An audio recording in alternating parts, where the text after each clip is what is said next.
Hey, everybody, and welcome to Think, Engage, Thrive. Tonight, we've got a great show for you. A really, really fantastic guest, Arnold Cohen. He has about over 40 years experience in fashion, beauty, retail, direct to consumer, and he doesn't look a day over 30 when you see him, but he's worked for, he's been an advisor to, he's founded some of the biggest brands that you'd know. The list is too long for me to go through, but just some of them: J. Crew, London Fog, J. Peterman, DSW, Taryn Rose, American Eagle, Vitals.com, Psycho Bunny. And he just keeps going and going. The question I always have is, I don't know how he does it all. I don't know when he sleeps. I don't know how he can manage all that, but he does it, and he's been doing it. But what I really love about Arnie is he understands what it takes to build a brand and to scale that brand, which a lot of entrepreneurs I don't think really understand. They get into it and then they usually call somebody like Arnie to advise them, and he does. He's an advisor, which you'll hear, to a lot of brands that are scaling, growing, but he also understands capital allocation, which we're going to talk about.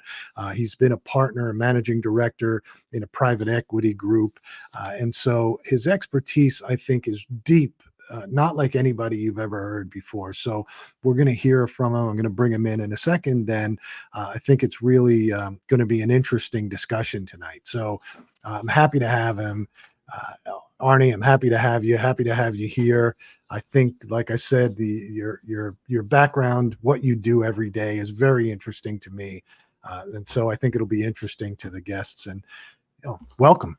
Great. I'm thrilled to be here with you tonight, Phil. It's been a while since we've had these kind of deep chats, and I'm ready to think, engage, and thrive. So I'm in your hands. That's great. Why don't you start out? Let's start out with a bit of your background, because your background is so deep, and you've done so many things. Yes, granted, a lot of them are focused on fashion and things like that, but it's just so deep. So, Phil, I'm a classic sort of entrepreneur. My first foray was when I was 12 years old, and my neighbor and I did Dickie and Arnie's lawn mowing service and went out and got 30 customers to allow us to mow their lawns in the summer, and learned how to build contracts and service a customer, and how to build your brand and brand awareness. Went to school in Washington, D.C. We just talked about American University. Studied finance and economics with a double major with a minor in marketing, and put myself through school. Worked full time, and started actually in retail in Washington at Lord & Taylor. And when I graduated, I joined the Bloomingdale's training program in New York City. Actually thought I was going to be a lawyer. Got promoted too fast, made too much money too quickly, and said, why do I want to go to school for a couple of years and take on all that debt only to come out and earn the same amount? Yeah. And that was many, many years ago, as we've talked. So, throughout my career, I've been very fortunate to be aligned with industry leaders and mentors who are meaningful and help me and help train and grow me. The list is long, as we've talked about. I trained at Bloomingdale's under the great Marvin Traub. Really taught me to be a merchant and how to build product and how to promote product. And now, in those days, that training program was really well-rounded. You worked all areas. So you even helped write the briefs for the ads that appeared, and you signed them off, and you worked with the display people and those kinds of things. It was a great training program, sort of an MBA. And in those days, the two great training programs were Bloomingdale's and Macy's. Bloomingdale's was for merchandising. Macy's was really the business of fashion. Both competed, both had high value, very different points of view, but really exciting, and the competitive spirit was good. I'm the, among other things, former chief merchandising officer for Gucci. I was the first one professional that they had ever hired, and I worked with the great Domenico De Sole and Marsilio Marsili. If any of you watched the movie, I was there as Aldo was being purged. That was actually my very first day. Talk about wild experience. I left Bloomingdale's on 59th Street. I walked over to 5th and 54th, and they were literally dumping all of Aldo's personal belongings on the sidewalk in the purge. And I thought, oh my gosh, what did I do? I just trashed my career. What did I get myself into? But, again, another experience. That business, Domenico was a lawyer. He had just taken over to help Maurizio build that business. I was involved and lucky enough to be at the table in all aspects, including international and product development in other countries and licensees and store design and store build. And it was my coming out of department store. This was my first exposure to boutique business. I became the employee number one at J. Crew when they were a small little catalog business doing about $80 million a year. I didn't know at the time I joined them, they were at risk of going bust. I joined them to start a retail division. And in about 5 years, we grew the parent company from 125 million to over 600 million. Wow. We opened 48 stores. We did a license in Japan. We built a business in France with La Redoux. And I'm actually the guy who signed the paperwork to trademark Crew Cuts, although it took about 15, 18 years to actually use that mark. But again, another great experience. And while I did retail, within a year, I became president and chief operating officer of the parent company. So I really got immersed in the catalog industry, which was the precursor to what we now call digital web e-com business. And nothing is new. Everything is a reinvention of something that we've done before. And found that fascinating and thrived in that. Post that, I've done a number of things. I was the chairman and CEO of London Fog. Interesting story. Happy to share if you want. I've worked with a bunch of designer brands, both in corporate structure and outside corporate structure. As you mentioned, I've worked with DSW, American Signature Furniture, American Eagle. I actually built the brand Martin & Osa, which they launched and then subsequently didn't go forward with. But built the brand and helped get the funding for the initial rollout. I've been partners on high-end with Tabitha Simmons, which is a high-end women's shoe business, Taryn Rose, which you are aware. I did a beauty business with Carol Alton, which you and I were partners. And we brought raw essentials to the marketplace. I'm a shareholder of a high-end jewelry business, Hippolyta, top 1, 2, 3 jewelry business in Macy's, Neiman's, Nordstrom's, and Bloomingdale's. I currently own a company called JPO, which is JP Outfitters. Our base business is the J. Peterman catalog, my second go round with that business, and Territory Ahead. And I continue to look at other aspects. The wildest one is about 13, 14 years ago. I was a partner in a consulting firm. We helped companies bring their concepts to life in every aspect, from brand building to operations. And out of that, we spun off and we built a small little medical doctor database business called vitals.com. That eventually morphed to Sapphire Digital.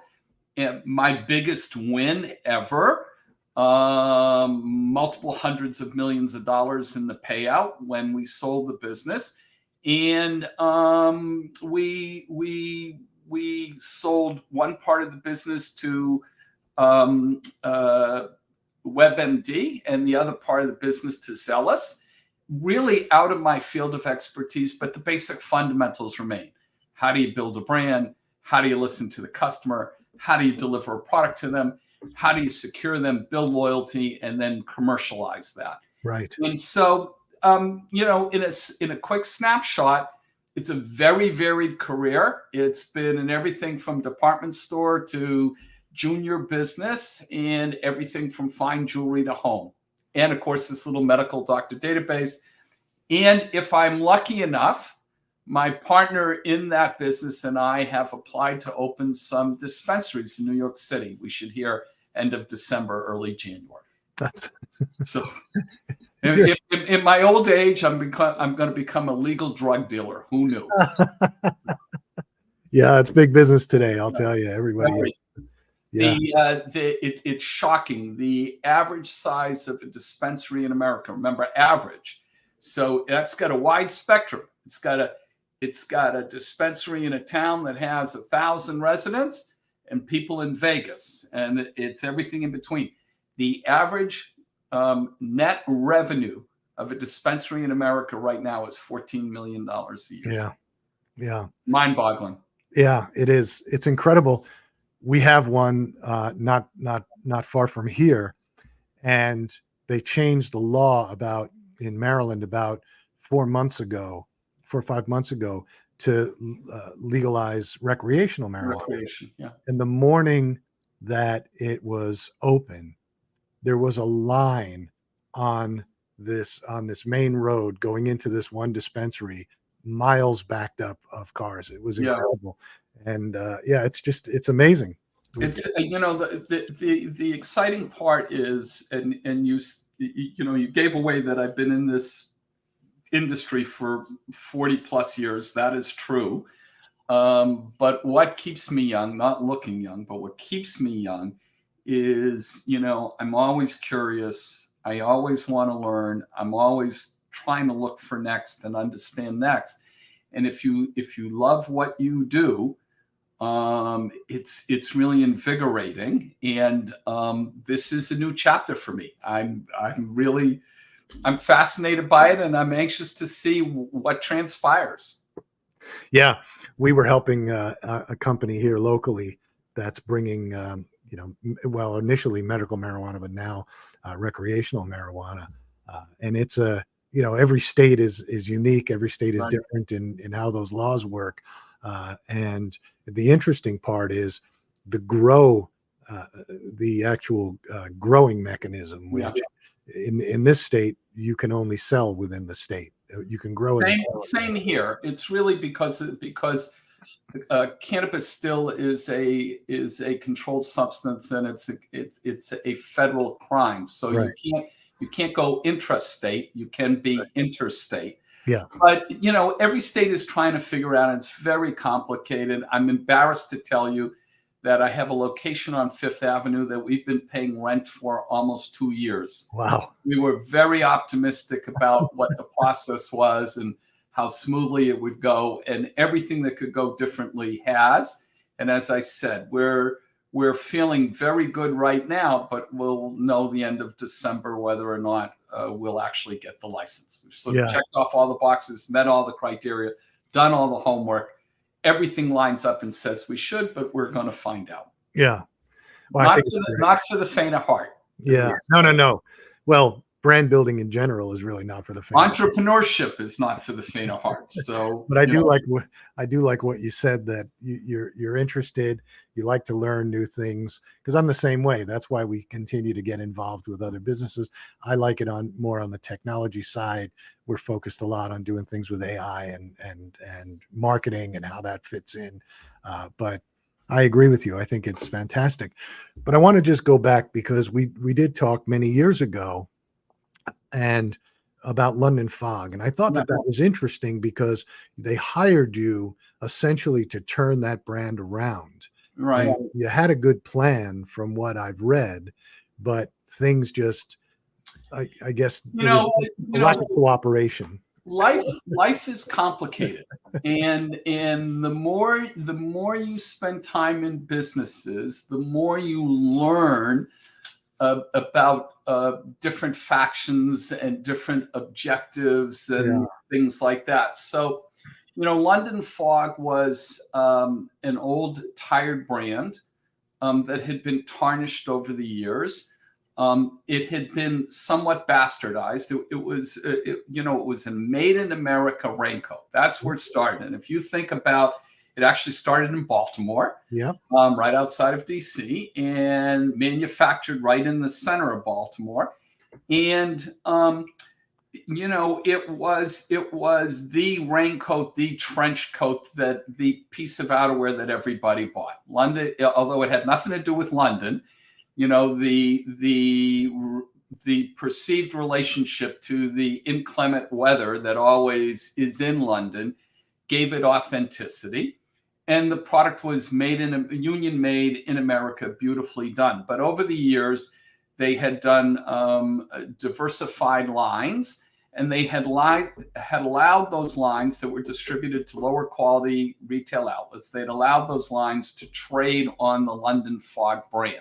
Right.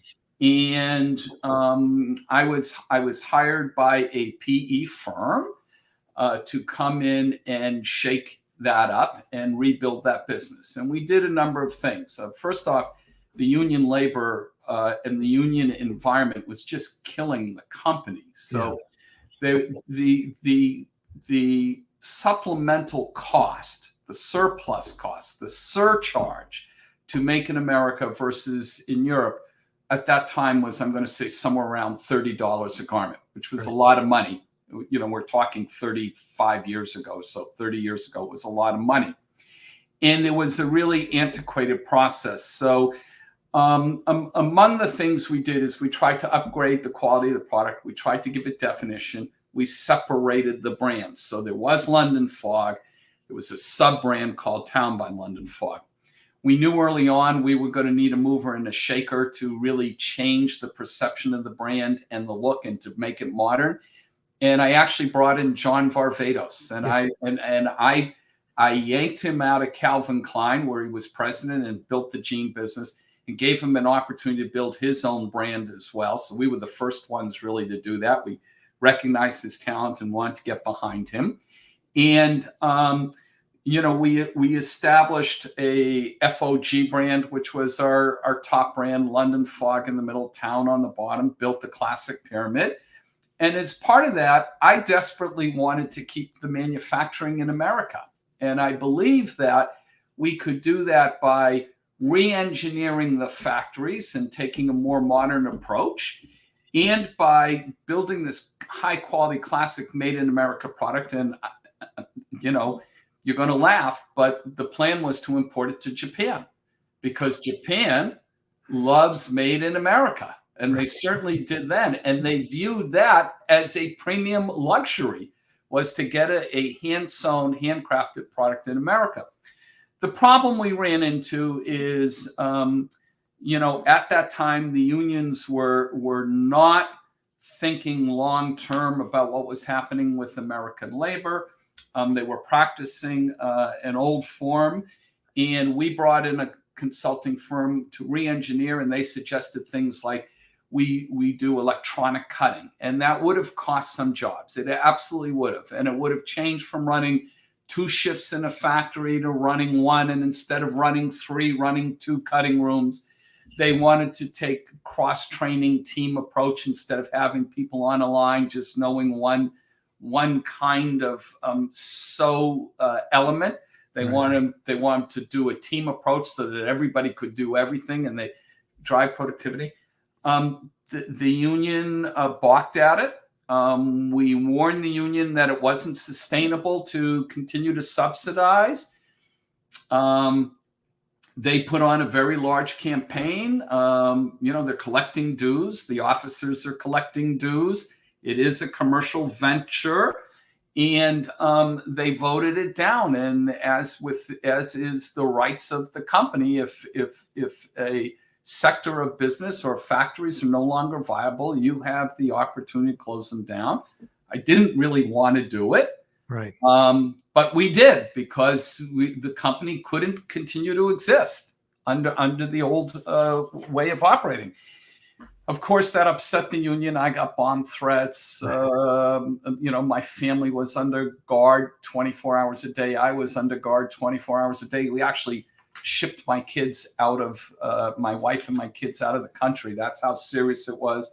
We had slashed tires and all vials of blood delivered to the house, things like that. And ultimately, one of the states who had a big pension fund associated with the PE firm that I was with called and said to them, if you persist and if he stays as CEO, we're going to withdraw. And I was out. And so, you know, I think I did the right things. I think the game plan was right. but I didn't understand the politics and the tolerance, and that's a topic for discussion. Is what is the independence of your equity or debt investors or suppliers, and what is their tolerance, and what are their politics, and what are you getting into? And that was my first time working for a PE firm. Up until that time, I'd always worked in corporate. So, it was a huge, embarrassing, humiliating, defeating experience.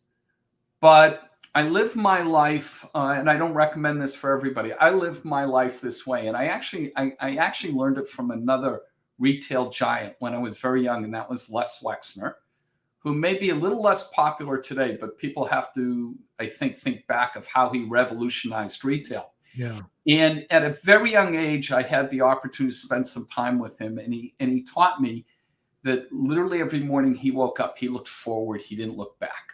Yeah. It was what is next, what is in front, and how do I accomplish? Yeah. And that doesn't mean he didn't learn from the experience. Right. It doesn't mean that there wasn't a repository of wealth from both what was good and bad. But his attitude every morning was to look forward. And that's sort of how I've lived my life. Yeah, I think it's a great way to live your life, and always learn from defeat. Look, I've talked about it on this show. I did my first startup when I was 27, and it was a total disaster. I thought I knew more than I did. It was a disaster of leadership, lack of leadership, and I didn't manage process very well at that time. And I learned a lot from it, and a lot of those lessons stay with me today. But if it's any consolation, a few years ago, maybe 10 years ago by now, we were helping Forbes Riley and Nick Verios to do their fashion lines on the shopping channel. And we were in Canada with a manufacturer up there who was helping us. And he was the London Fog representative up in Canada at the time. And he said that he had met you, and he thought that they were stupid for letting you go, and that plan that you had was probably going to save London Fog. And he was so angry because he did a very big business with London Fog in Canada. And so, if that's any consolation, it's nice to hear. You know what I do a lot of mentoring, and one of the side hustles I have is I'm president of LIMFEF. That's Laboratory Institute Merchandising Fashion Education Foundation. We're a private college in New York City that teaches the business of fashion. Yeah. And when I talk to these students, I remind them that I have more arrows in my back than you can count. But each one of them has shaped me and given me more ability than those who have never, suffered that fate. Yeah. And each one is a proud score. Yeah. No, you're 100% right. I mean, you can't look back on it. You can't take it personally. It is what it is. You learn from it and you move on. But mentoring, I think I've noticed in your background and what you're doing, you're a consultant to this company. Mm-hmm. And I remember, and I said this to you before the show. I remember many years ago, it was probably 13, 14 years ago by now, but I was in a car with you and you were on the phone. I think you were doing work with Schottenstein Group or something. Yeah. And I remember you were giving coaching to somebody who was on a senior level going into a meeting with senior management. Right. And the way that you approached it and just what you were telling them I thought it was a very good, I thought your approach to mentoring, your approach to coaching was extremely effective and good. And it stuck with me to this day. I just remember the way that you were doing it. It was very matter of fact. It was very focused on the business at hand and not emotional at all, and trying to keep that person focused on what the end goal was. There are, I still mentor, I still coach. I coach CEOs. Yeah. The Psycho Bunny rollout was the CEO who had a brand, but had always been in the wholesale sector in big box. And Right. now he wanted to try a direct to consumer business. And so our introduction was to see if I could help him do that. And I became a coach, if you could call it that, maybe a trusted counsel. You know, I've had mentors who've coached me my entire career. They've been beneficial all along the way, from when I was a young pup and first recognized to, you know, when I started to train and when I started to develop and then when I started to get promoted.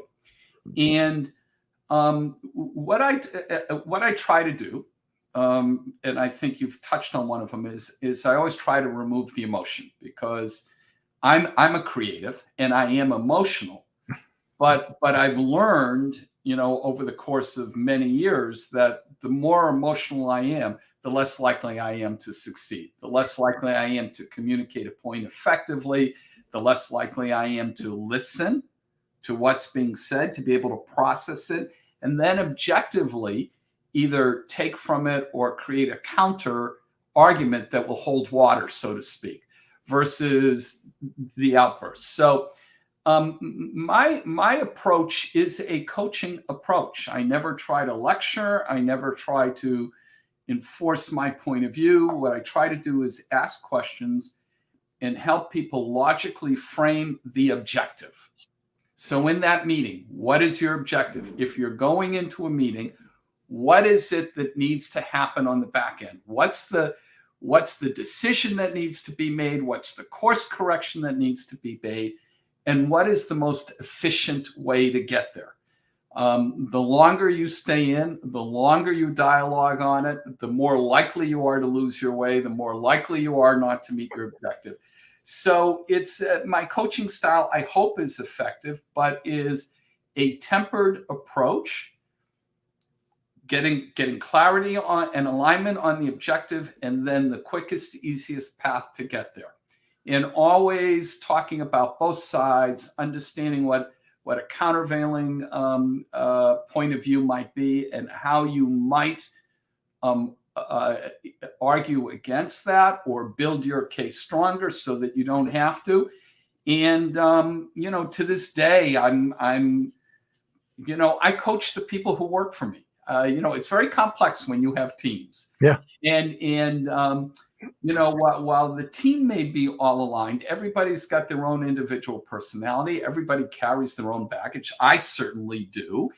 And trying to get everybody to play together in the same sandbox and put ego aside is very hard, no matter how talented people are, no matter how they excel.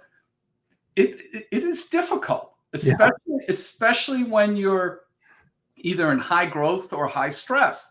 And so today I'm still coaching senior executives on my team how to work with other senior executives on my team in a way that doesn't have me manipulating the structure, but instead trying to build the relationships with each other, trying to have them be able to talk and work with each other rather than, you know, putting guardrails around their turf, so to speak. So it's you know, it's a full-time job. Well, I think that's leadership, right? That's what leadership is coaching people. But what I remember, and you just touched on it, what I remember about that particular phone call that stuck with me was the person on the other end was obviously trying to go down a different path. And you kept saying, just remember what the objective is and what you have to do. Now you're talking about something else. Let's come back to the objective. Right.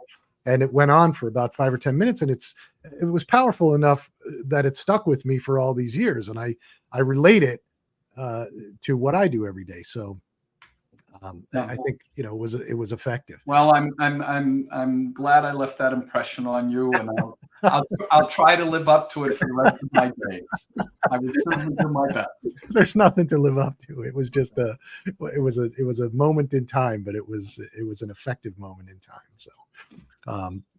But I do want to talk a little bit about raising capital, because through the last year of doing this show, we've had a lot of entrepreneurs on who have different views about raising capital. In a lot of cases, a lot of entrepreneurs look at raising capital from private equity or venture capital as a badge of honor.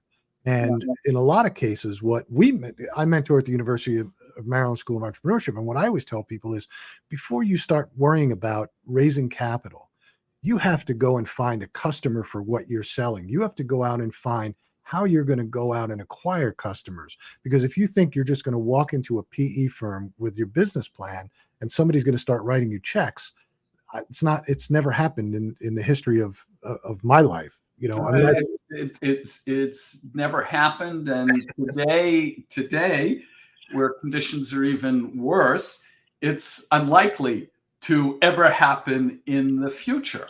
I mean, there are certain, what I'll call, investors, and they might be in a PE firm, they might be in an incubator, they might be venture capitalists, they might even be a corporation that's willing to try.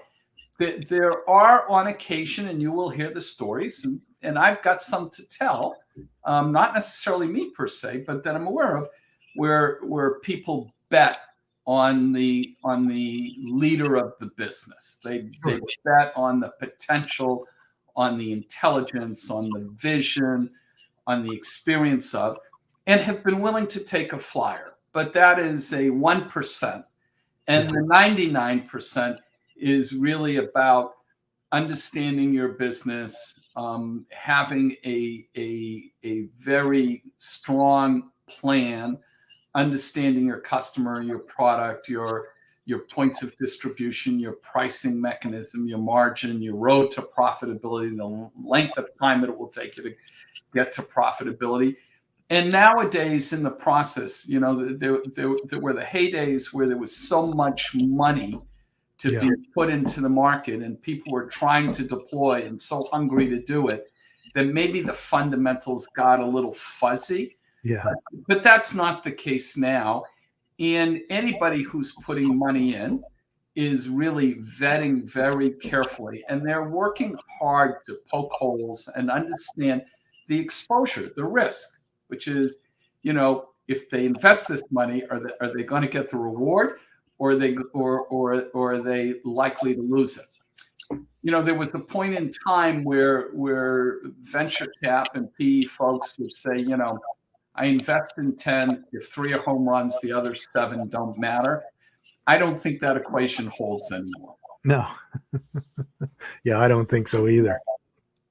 What do you think the single biggest mistake that entrepreneurs make when they're starting their business or when they're looking for capital?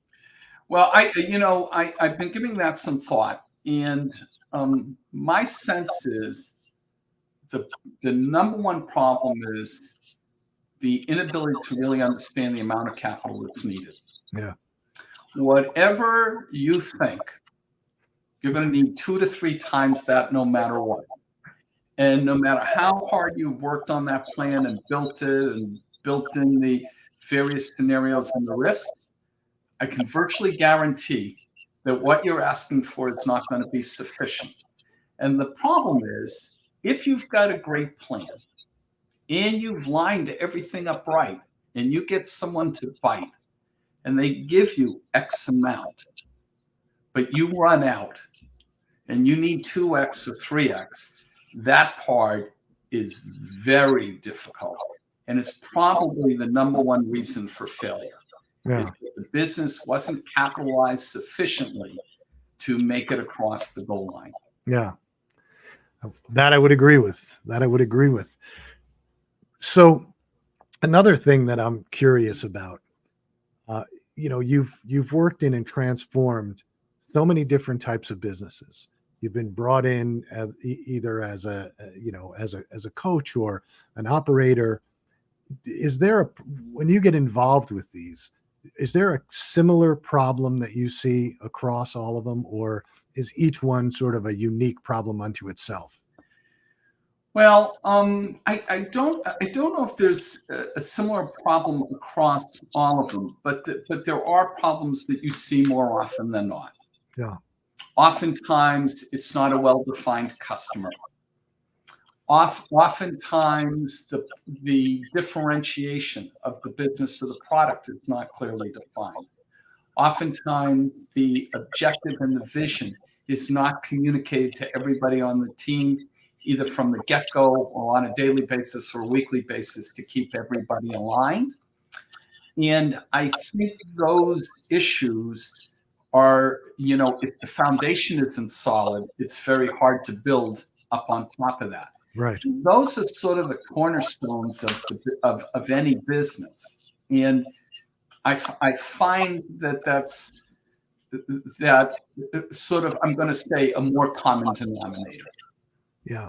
Do you think that happens after, because obviously they had a foundation enough to get started, but they had a foundation enough to move the business to a certain level. Do you think that it gets lost somewhere along the way? Do you think that the leadership, I guess what the question might be is, there are leaders out there who can start a business and get it from 1 to 10 million in sales, but they can't get it from 10 to 20 or Right. 20 to 30. And is it because every business has to pivot a little bit or gains more knowledge about their customer and their brand? Do you think that that's... Every business has to pivot. Yeah, that's true. Tomorrow is not today, and today was not yesterday, and it's moving at the speed of light. When I was young at J. Crew, I worked for a brilliant man named Arthur Senator, who was the founder of J. Crew. There's a book out right now recently by a former New York Times writer about the rise of J. Crew and how that business was built. I can tell you honestly, I worked directly for the guy. He was brilliant, infuriating sometimes, but brilliant. And at one point in time, when I had elevated to become president of the parent company, we had a couple divisions. And we had a gentleman who had been working for Arthur for a number of years, who was well-intentioned, but not overly creative. Right. And product and merchandising and selling is a creative industry. But this was an earnest guy who had worked really hard. And everything that Arthur had asked him to do, he had done. And we sort of reached a stage where I had to go back to him and I had to say, Arthur, I don't think he can grow the company the next step. I think we're just sort of hovering in place. And there is a dynamic in the marketplace that we could go into and really do something big. But I'm going to work with him and I'm going to try to train him. And Arthur said to me, you know what, he doesn't have the skill set and you need to let him go. And I was sort of shocked. I mean, they would meet 2, 3, 4 times a week. They'd worked together for, I'm going to say, 10 years. He really was honest and hardworking. And I said to him, Arthur, I'm just having difficulty with this. And I was young. This was an early experience for me. And he looked at me and he said, and I'm not religious, and I don't think he was overly religious. And he said to me, Arnie, it's this simple. Moses was meant to lead the children of Israel through the desert for 40 years. But when it came to the promised land, he wasn't the right guy to lead the community, and he had to be turned away. It wasn't a reflection of his contribution. It was a reflection of what new had to be. And he said, you have to have the same approach in business. And I think that is a problem. Oftentimes, businesses incubate, but they can, not always, they can outgrow the founder, the entrepreneur. The real secret is, can the entrepreneur build a team around them so that they can lift and stay in place? Oftentimes, I've tried to hire above my ability. Right. I never want to be the smartest guy in the room. Right. I always want smarter people around me, coaching me, helping me, informing my opinion, helping me get to the decision. And it's hard. As an entrepreneur, and you can be young or old, it's not about age. Ego plays a role, confidence plays a role, self-worth plays a role. There are all these elements. Bringing in somebody better, stronger, or who can execute your vision, yeah, not a weakness. It's a strength. It actually demonstrates to the community and all those around, including your investors, that you're actually the leader they thought you could be. Yeah. And oftentimes the skill set needed to be an entrepreneur to launch a business is not the skill set to run a big business. The other analogy I would use is, you can be an incredibly successful captain of a PT boat and be responsible for 15 folks, 19 folks, and you can zig and zag and get in, and you can be nimble, and you can pivot on a moment's notice and things like that. But, when you have an aircraft carrier that takes 5 miles to actually make a turn, and 2,000 people's lives are at stake based on your decision, you need a different skill set. Yeah. And I look at business in that same way, in that parallel. You have to know what you're good at. You have to know what you're not good at. So, for example, I think I'm a good leader. I'd like to believe that. I'd like to believe I inspire, I mentor, I teach. I think I'm good at brand building and marketing and biz dev, and certainly at product and product development and design and all those things. I have a degree in finance. You never want me to be a chief financial officer. Yeah. Never. In a million years, you don't want me to be a chief financial officer. It's neither my experience, it's not my love, and it's not the discipline I practice every day. So one of the things I tell entrepreneurs, especially if they're like me, so they're building an idea or a brand, all these other things, what I'll call the front end, is you need to align yourself with a super solid CFO who's going to keep you from running out of money and make sure you're not spending extravagantly and make sure you're thinking about the downside risk. And that's hard because you have to be willing to cede that control, and you have to be willing to allow them to be at the table and influence your decision making. Yeah. That's an excellent point.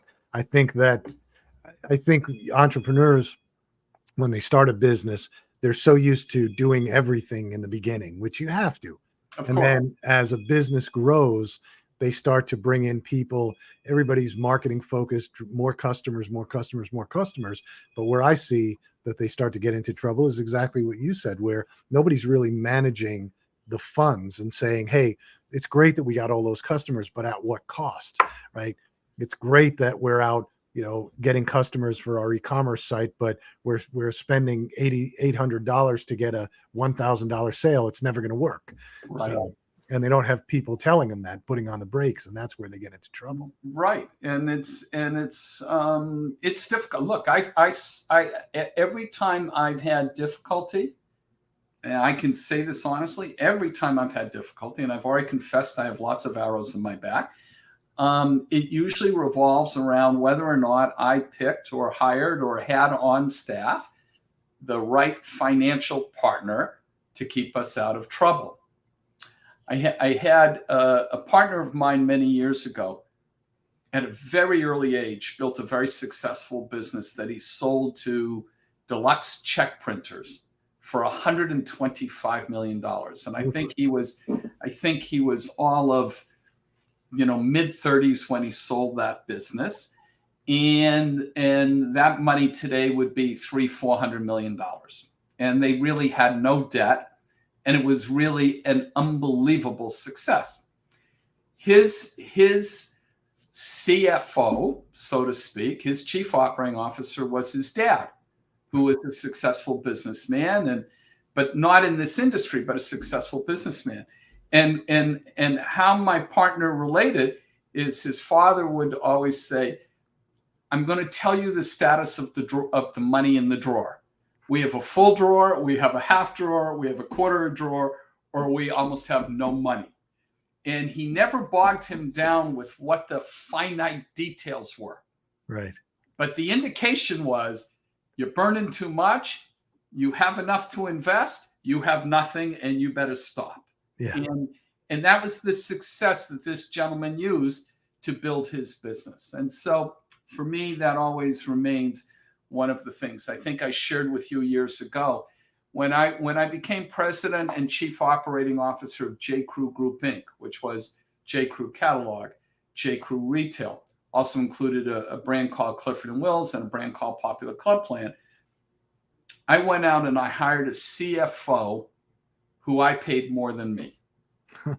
And people looked at me and said, but you're the president and chief operating officer. Why would you do that? And my answer was, he was the most talented guy I could find in the country. By the way, he went on to be mega successful and shaped 2 or 3 big nationally known businesses that everybody here would be aware of. But the reason I was willing to pay him more is I knew the skill set I needed. And I knew if I paid him more, he would make me more successful. And long term, I would make more. Yeah. But if I shorted that, if I passed on him because he was too expensive, and I got the B or C player, I put myself in the business at greater risk, and I'm always looking for the win. Yeah. So, that's another lesson. I'm a believer that if you have the ability, you hire A talent, you pay for A talent, and if you can't, you wait, because you'd rather have a hole in the business until you can get the right than get somebody who's going to drag the team down, maybe make the wrong decisions, cost you the business. So, and one of the things I always preach is, make sure you do your homework. Make sure you do, it's not just your reference checking, is that you get to know who you're hiring, who they are, what their values are, what their work ethic is, what their motive is, what their objectives are, what their life goals are. Because you can't afford a team that's incapable of executing your vision. Yeah, that will lead to frustration and failure, and it creates a cultural issue inside your organization. Yeah, especially when you're trying to scale, because again, I see the most problems when a company starts up and it starts to get traction behind it, and it starts to grow. And then it gets to a point where it's ready to scale, but it doesn't have the team to do it. And they don't want to make those decisions because they look back and say, well, we just got us from nothing to 20 million. Right. Of course we can get to 40 million, but they don't necessarily have that skill set. Right. The team is critical. And, I liken it to being in a foxhole, right? Yeah. When you're in war and you're in a foxhole, everybody who's around you has to have the same intensity, same commitment, same skill set as you do, because it's just you. That's all you can depend on. And when you're an entrepreneur, it is everybody else in the outside circle against you on the inside. And every business, I don't care what the end success was. Every business has failures and pitfalls and stumbles and unforeseen circumstances, and that's going to test you.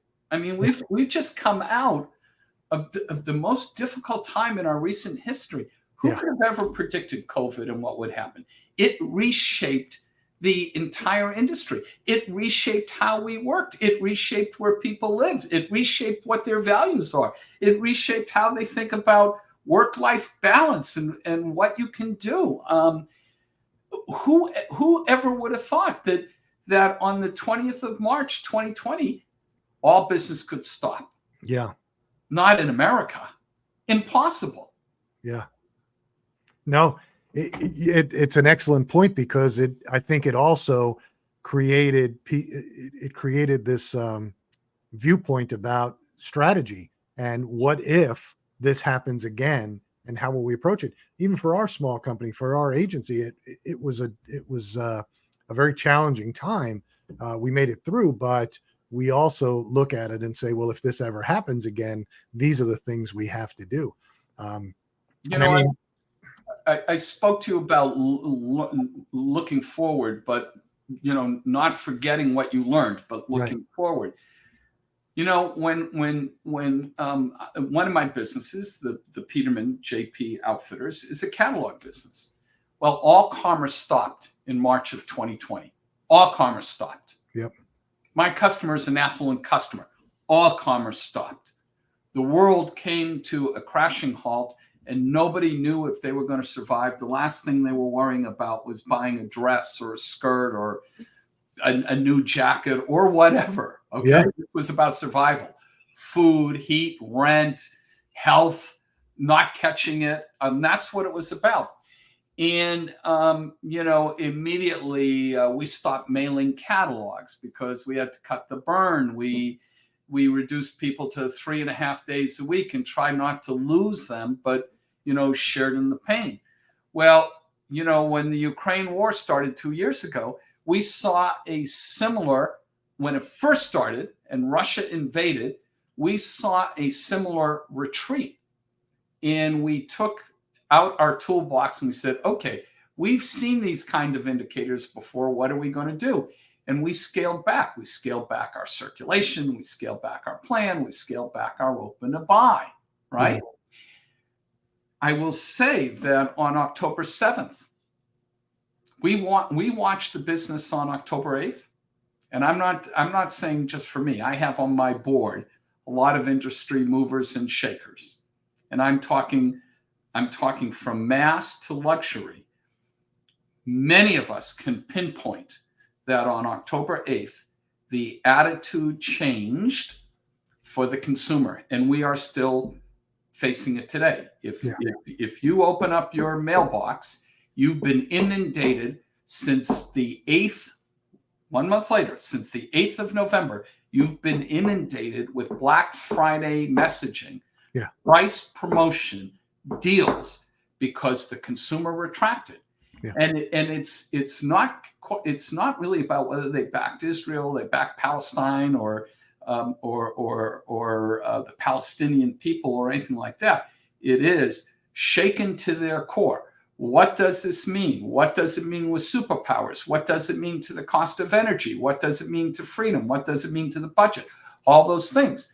Not too different than Ukraine, not too different than COVID.